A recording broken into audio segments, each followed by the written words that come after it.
दुर्गा सप्तशती प्रथम अध्याय। इस अध्याय में मेधा ऋषि राजा सूरत और समाधि को भगवती महिमा बताते हुए मधुकैटभ वध का प्रसंग सुनाते हैं। प्रथम चरित्र के ब्रह्मा ऋषि, महाकाली देवता, गायत्री छंद, नंदा शक्ति, रक्त दंतिका बीज, अग्नि तत्व और ऋग्वेद स्वरूप है। श्री महाकाली देवता की प्रसन्नता के लिए प्रथम चरित्र के जप में विनियोग किया जाता है। भगवान विष्णु के सो जाने पर मधु और कैटभ को मारने के लिए कमल जन्मा ब्रह्मा जी ने जिनका सत्वन किया था, उन महाकाली देवी का मैं सेवन करता हूँ। वे अपने 10 हाथों में खड्ग, चक्र, गदा, वाण, धनुष, परीघ, शूल, भुशुंडी, मस्तक और शंख धारण करती है। उनके 3 नेत्र हैं। वे समस्त अंगों में दिव्य आभूषणों से विभूषित है। उनके शरीर की कांति नीलमणि के समान है तथा वे 10 मुख और 10 पैरों से युक्त है।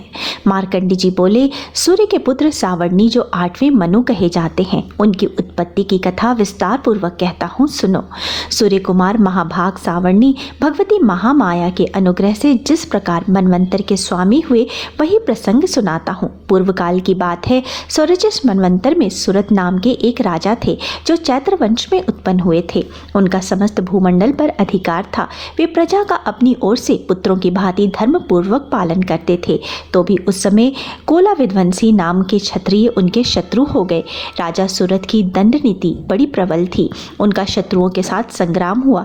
यद्यपि कोला विध्वंसी संख्या में कम थे, तो भी राजा सूरत युद्ध में उनसे परास्त हो गए। तब से युद्ध भूमि से अपने नगर को लौट आए और केवल अपने देश के राजा होकर रहने लगे। समूची पृथ्वी पर अब उनका अधिकार जाता रहा, किंतु वहां भी उन प्रबल शत्रुओं ने उस समय महाभाग राजा सूरत पर आक्रमण कर दिया। राजा का बल क्षीण हो चला था, इसलिए उनके दुष्ट, बलवान एवं दुरात्मा मंत्रियों ने वहां उनकी राजधानी में भी राजकीय सेना और खजाने को हथिया लिया। सूरत का प्रभुत्व नष्ट हो चुका था, इसलिए वे शिकार खेलने के बहाने घोड़े पर सवार हो वहां से अकेले ही एक घने जंगल में चले गए। वहां उन्होंने विप्रवर मेधा मुनि का आश्रम देखा, जहां कितने ही हिंसक जीव अपने स्वाभाविक हिंसक प्रवृत्ति को छोड़कर परम शांत भाव से रहते थे। मुनि के बहुत से शिष्य उस वन की शोभा बढ़ा रहे थे। वहां जाने पर मुनि ने उनका सत्कार किया और वे मुनि श्रेष्ठ के आश्रम पर इधर उधर विचरते हुए कुछ समय तक रहे। फिर ममता से आकृष्ट होकर वहां इस प्रकार चिंतन करने लगे, पूर्व काल में मेरे पूर्वजों ने जिसका पालन किया था, वही नगर आज मुझसे रहित है। पता नहीं मेरे दुराचारी भृत्यगण उसकी धर्म पूर्वक रक्षा करते हैं या नहीं। जो सदा मद की वर्षा करने वाला और शूरवीर था, वह मेरा प्रधान हाथी अब शत्रुओं के अधीन होकर न जाने किन भोगों को भोगता होगा।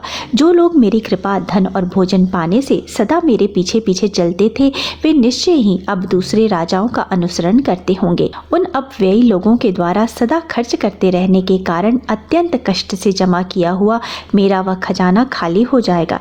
ये तथा और भी कई बातें राजा सूरत निरंतर सोचते रहते थे। एक दिन उन्होंने वहां विप्रवर मेधा के आश्रम के निकट एक वैश्य को देखा और उससे पूछा, भाई तुम कौन हो? यहाँ तुम्हारे आने का क्या कारण है? तुम क्यों शोकग्रस्त और अनमने से दिखाई देते हो? राजा सूरत का यह प्रेम पूर्वक कहा हुआ वचन सुनकर वैश्य ने विनीत भाव से उन्हें प्रणाम करके कहा। वैश्य बोला, राजा, मैं धनियों के कुल में उत्पन्न हुआ वैश्य हूँ। मेरा नाम समाधि है। मेरे दुष्ट स्त्री पुत्रों ने धन के लोभ में मुझे घर से निकाल दिया है। मैं इस समय धन, स्त्री और पुत्रों से वंचित हूँ। मेरे विश्वसनीय बंधुओं ने मेरा ही धन लेकर मुझे दूर कर दिया है, इसलिए दुखी होकर मैं वन में चला आया हूँ। यहाँ रहकर मैं इस बात को नहीं जानता कि मेरे पुत्रों की, स्त्री की और स्वजनों की कुशल है या नहीं। इस समय घर में वो कुशलता से रहते हैं अथवा उन्हें कोई कष्ट है। वे मेरे पुत्र कैसे हैं? क्या वे सदाचारी हैं अथवा दुराचारी हो गए हैं? राजा ने पूछा, जिन लोभी स्त्री आदि ने धन के कारण तुम्हें घर से निकाल दिया है, उनके प्रति तुम्हारे चित्त में इतना स्नेह बंधन क्यों है? वैश्य बोला, आप मेरे विषय में जैसी बात करते हैं वह सब ठीक है, किंतु क्या करूं, मेरा मन निष्ठुरता नहीं धारण करता।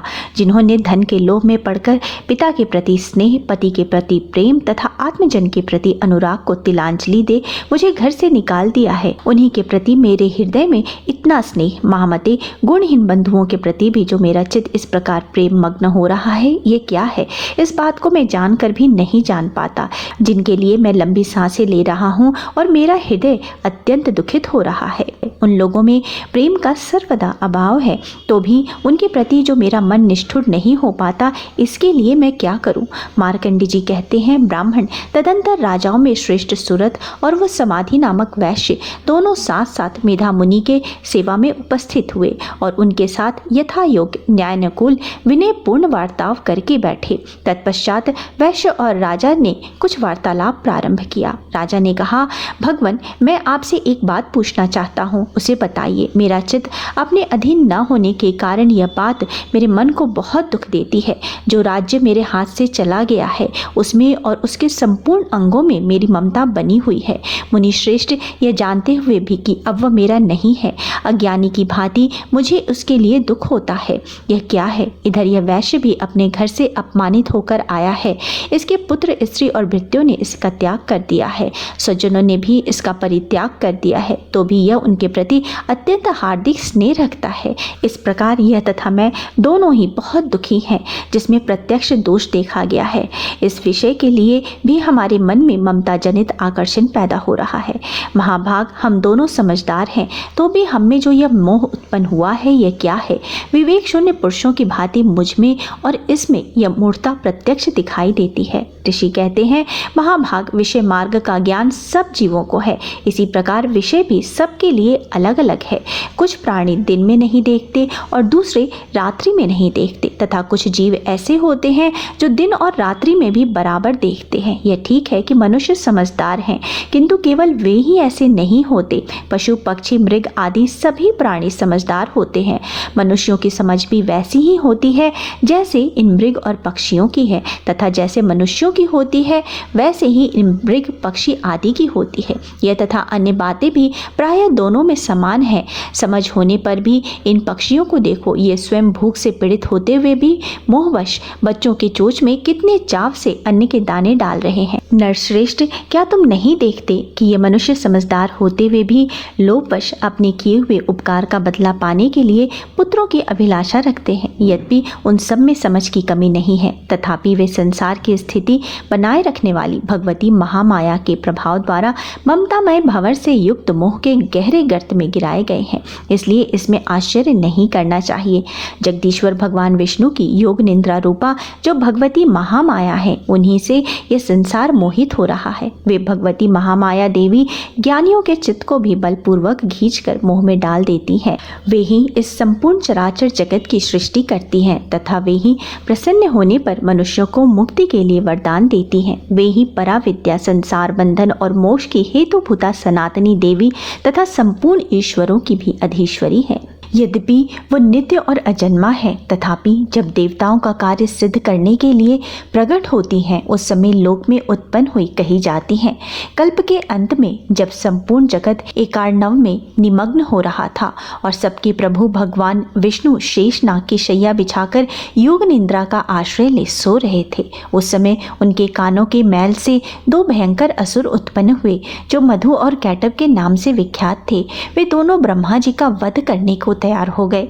भगवान विष्णु के नाभि कमल में विराजमान प्रजापति ब्रह्मा जी ने जब उन दोनों भयानक असुरों को अपने पास आया और भगवान को सोया हुआ देखा, तब वे एकाग्रचित होकर उन्होंने भगवान विष्णु को जगाने के लिए उनके नेत्रों में निवास करने वाली योग निद्रा का सत्वन आरंभ किया, जो इस विश्व की अधीश्वरी, जगत को धारण करने वाली, संसार का पालन और संहार करने वाली तथा तेज स्वरूप भगवान विष्णु की अनुपम शक्ति है। उन्हीं भगवती योग निद्रा की ब्रह्मा जी स्तुति करने लगे। ब्रह्मा जी ने कहा, देवी तुम ही स्वाहा, तुम ही स्वधा और तुम ही वष्टाकार हो। स्वर भी तुम्हारे ही स्वरूप हैं।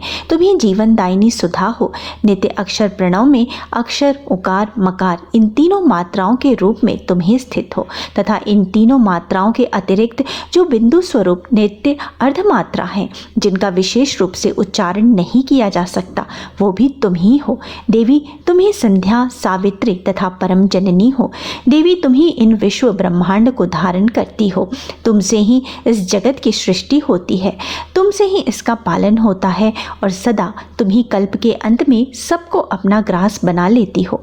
जगन्मयी देवी, इस जगत की उत्पत्ति के समय तुम सृष्टि रूपा हो, पालन काल में स्थिति स्वरूपा हो तथा कल्पांत के समय संहार रूप धारण करने वाली हो। तुम ही महाविद्या, महामाया, महामेधा, महास्मृति, महामोह रूपा महादेवी और महासुरी हो। तुम ही तीनों गुणों को उत्पन्न करने वाली सबकी प्रकृति हो। भयंकर काल रात्रि, महारात्रि और मोह रात्रि भी तुम ही हो। तुम ही श्री, तुम ही ईश्वरी और तुम ही रिंग हो और तुम ही बोध स्वरूपा बुद्धि हो। लज्जा, पुष्टि, तुष्टि, शांति और क्षमा भी तुम ही हो। तुम खड्ग धारिणी, शूल धारिणी, घोर रूपा तथा गदा, चक्र, शंख और धनुष धारण करने वाली हो। बाण, भुजुंडी और परीख ये भी तुम्हारे ही अस्त्र हैं। तुम सौम्य और सौम्योत्तर हो। इतना ही नहीं, जितने भी सौम्य और सुंदर पदार्थ हैं उन सब की अपेक्षा तुम अत्यधिक सुंदर हो।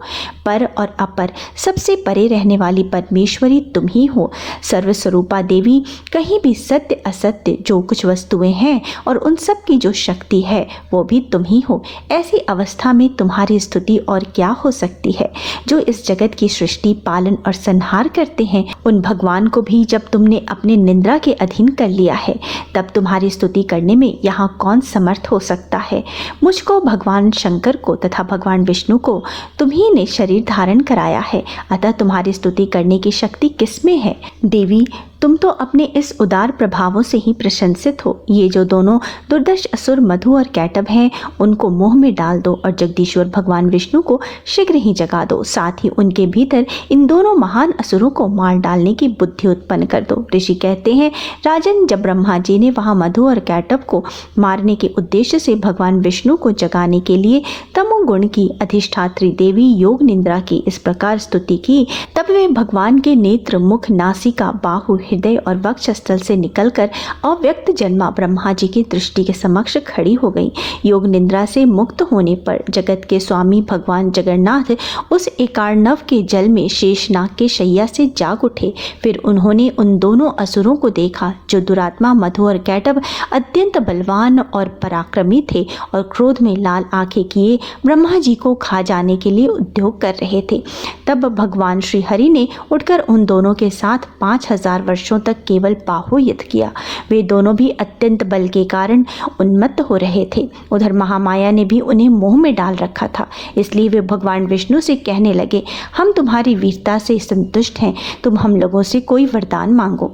श्री भगवान बोले, यदि तुम दोनों मुझ पर प्रसन्न हो तो अब मेरे हाथों से मारे जाओ। बस इतना सा ही मैंने वर मांगा है, यहाँ दूसरे किसी और वर से क्या लेना है। ऋषि कहते हैं, इस प्रकार धोखे में आ जाने पर जब उन्होंने संपूर्ण जगत में जल ही जल देखा, तब कमल नयन भगवान से कहा, जहाँ पृथ्वी जल में डूबी ना हो, जहाँ सूखा स्थान हो, वहीं हमारा वध करो। ऋषि कहते हैं, तब तथास्तु कहकर शंख, चक्र और गदा धारण करने वाले भगवान ने उन दोनों के मस्तक अपने जांघ पर रखकर चक्र से काट डाले। इस प्रकार वे दोनों महामाया ब्रह्मा जी की स्तुति करने पर स्वयं प्रकट हुई थी। अब पुनः तुमसे उनके प्रभाव का वर्णन करता हूँ, सुनो। इस प्रकार श्री मार्कंड पुराण में सावर्णिक मनवंतर की कथा के अंतर्गत देवी महात्म्य में मधु कैटभ वध नामक पहला अध्याय पूर्ण हुआ।